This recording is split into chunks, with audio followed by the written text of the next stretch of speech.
The inspiration behind the theme on River Kaveri. I was born in the great land of TaRangam where River Kaveri flows by. And my first water that I probably drank was the waters of River Kaveri. Later, I grew up in Bangalore. Once again, River Kaveri was the water that was served, and River Kaveri water came to our house, and that was the water I grew up drinking. Although we did face a lot of water crisis, and again it was Kaveri, Kaveri, Kaveri. Growing up as a school kid and all my formative years, we were taken to the banks for picnics and family vacations and everywhere on the banks of River Kaveri, all the beautiful spots on River Kaveri, banks of River Kaveri like Rangantittu Bird Sanctuary, Shivasamudram Falls, and our vacations back home used to be like to TaRangam or Kumbakonam or Tanjavur, all the delta. River Kaveri has been the lifeline all over the Deccan Plateau, if you notice, and she's given a lot to the communities that she has been passing through. And recently, when I finished my master's in dance, Bharatanatyam, I just stumbled upon how much she has given, and as the scriptures, as the scripture says, and where Agastya says, Agastya confers, all those who absorb the waters of River Kaveri will be blessed with immense knowledge in arts, all forms of arts, knowledge, and they'll all flourish. And that's very true. And all through her path in her journey until she reaches her Lord, the Bay of Bengal, her Samudra Lord, if you notice, it is very flourishing, all the communities, and they're all flourishing in arts and in every form of arts, be it literature, poetry, dance, music. So that was what my inspiration, and that's what I'm showing in this thematic margam. Rivers in India do face pollution, agreed, and through our works, especially through this work, I'm trying to explain and communicate how River Kaveri actually not only feeds the community of only humans, but she also feeds the community of the migratory birds and other flora and fauna. So we must ensure that we have to give back what the river is giving to us. She is the lifeline of the Deccan.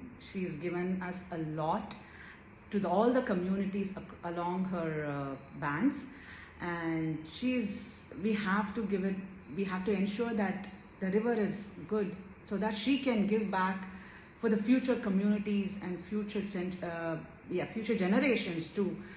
And it's been there for centuries and centuries, and because what she has been there from several centuries, and what the centuries have been giving us to us over all these years, we have to ensure that we have to protect rivers like this and keep them clean.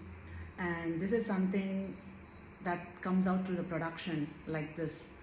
This is the awareness I'm trying to convey, because especially through the Varnam, I am conveying all this, how she comes, how she flows through the various places, and how through the various places what she is actually giving through, like taking in the waters of River Kaveri.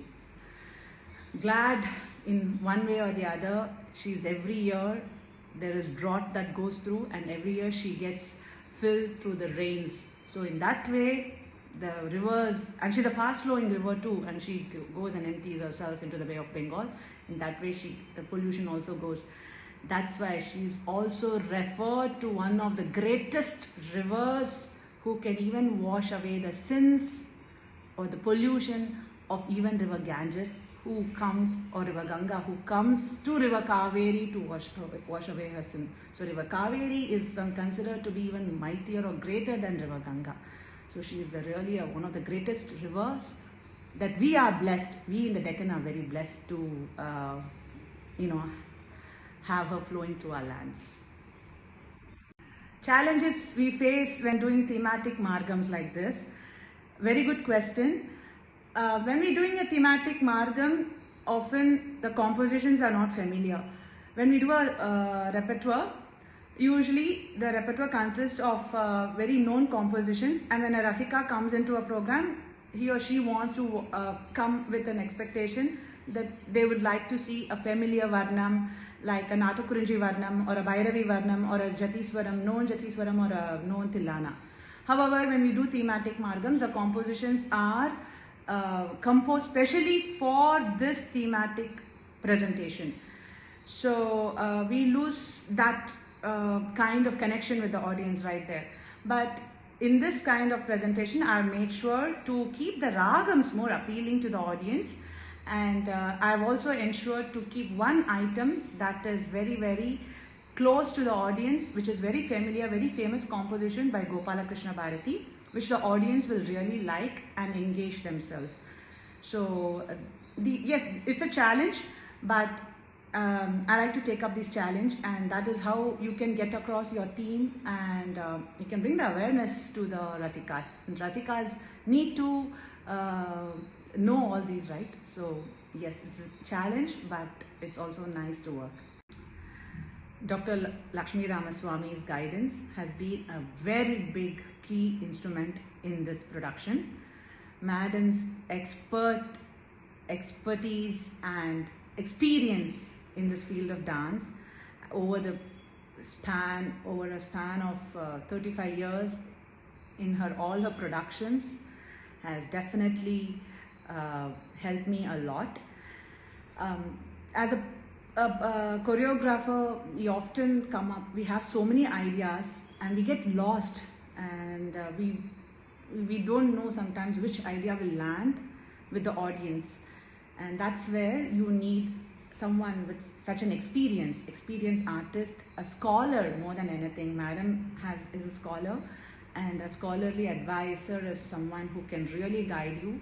She guided me very well, and that definitely helped me a lot to get through, and it really worked, because this production is something I also presented back in US in October 19th with my whole production, school production, and now I'm presenting it solo. And she carefully helped me execute it very well, and she very beautifully, she will say like, "Inda kai ibli panna nalla irukum," and subtle things, but that subtle things make a big difference. And she says we have to reach the audience, and when the audience go back home, they have to go back with a piece of information lingering in their heads, and that small things make a big difference for an artist. So definitely Madam's input have made a huge difference for me and my works in this. Dancing in Chennai Margari season, probably the best season to perform in Chennai. Yes, it definitely feels very good to be performing here in Chennai, the hub of dance and classical dance and music in the present day. It's very inspiring and encouraging at the same time. Sabha to Sabha, there's so much of dance and music happening. Dancers from all around the world come together. It's very nice. Overwhelming at times. You want to see everything. There's so much to absorb, so much to observe. The Natyakala conference is so beautiful. There's so many dancers. You want to see them. There's so much to learn and take in. And I'm so privileged and so honored to have gotten this chance to perform TaRangam here during this season. Something that's close to my heart. The production is very close to my heart, and it's after all on the banks of River Kaveri where music and dance flourished. It is because of the music trinity and the dance quartet. It's on the banks of River Kaveri. My humble thanks and gratitude to Dr. S. Raghuraman sir, who's from here, who penned the lyrics for the Varnam for this production. Dr. Lakshmi Ramaswamy madam, who will be present, so happy to be performing in front of them. Shri Raghavan Maniyan, who penned the lyrics for the Padam, capturing the sentiments and the emotions of my childhood memories growing up on the banks of River Kaveri at TaRangam. Srimati Asha Ramesh, who orchestrated the music for the entire production. And my family members, my parents, all my family over here, I'll be presenting in front of them, and all my friends over here in India, and all the Rasikas over here. So definitely I'm looking forward to be presenting this presentation over here, and very fortunate indeed. And to all the Rasikas watching this, please do come to this production on December 30th at 4 p.m. to 5:15 p.m. under the auspices of Karthik Fine Arts at Bharatiya Vidya Bhavan, Mylapur. Thank you, Akila and Alap, for covering. TaRangam, Ode to Kaveri. Namaskaram.